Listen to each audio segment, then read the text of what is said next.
Stupid star thing. What the hell does he mean, dimensions are the key? Eclipse was still trying to wrap his head around the hint he had been given. It certainly was a hint, but it still didn't make things much clearer.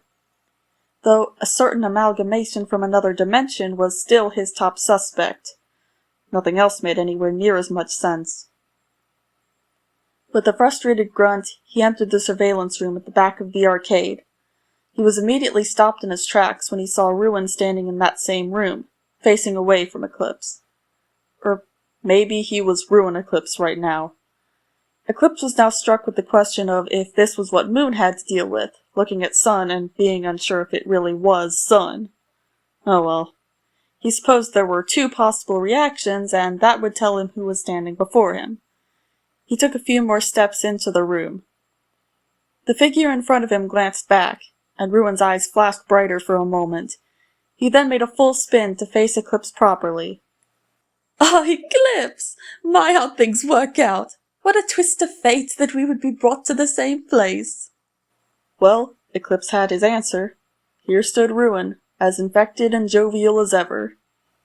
"Ruin, I see you've made your way out again." "Oh, yes," Ruin replied with a small hop. "I haven't been here long. In fact, I myself have been elsewhere for a short while." He extended an arm out toward Eclipse, his hand up in a stop motion. "Don't ask where, I won't tell you." Eclipse simply stared at Ruin. He wasn't sure he would ever understand how someone so intelligent could be so mad. He finally pushed Ruin's hand to the side. "Fine. Although wasn't Moon keeping an eye on you? How did you manage to do anything?" Ruin waved a hand dismissively. "Oh, that! Honestly, that tracking chip was a complete joke. It didn't even have a camera function, and I removed it within less than an hour. In fact..." Ruin stepped over to a panel of buttons and motioned toward it. "I even had time to create some pre-recorded voice samples of myself, to use in case anyone came to check on me. You would not believe how easy it was to pull solo with this."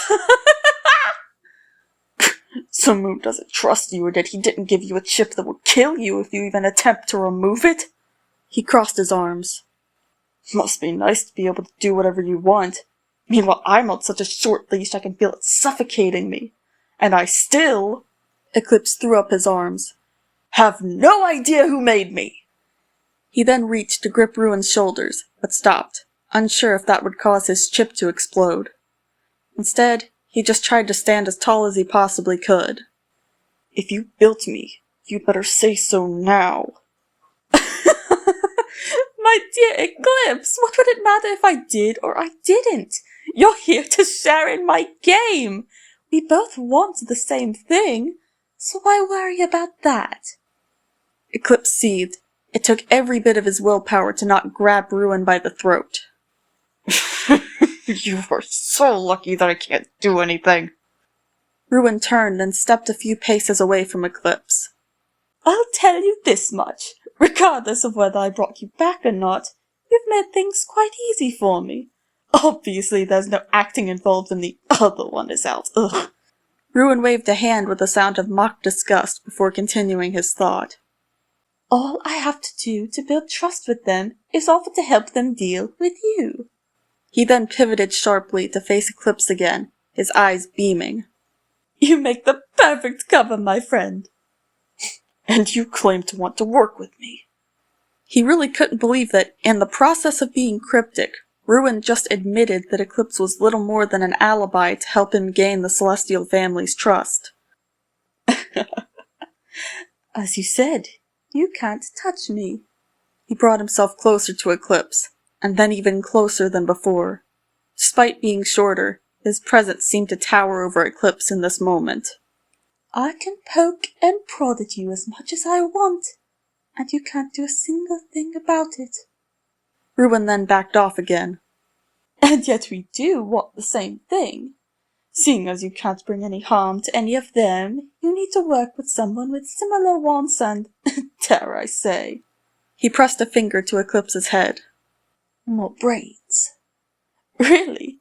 You don't have much choice but to work with me." Ruin swiftly wrapped an arm around Eclipse's shoulders and pulled him closer. So I say let this partnership begin. As he was being tightly gripped, one thought came into Eclipse's mind. It's happening again.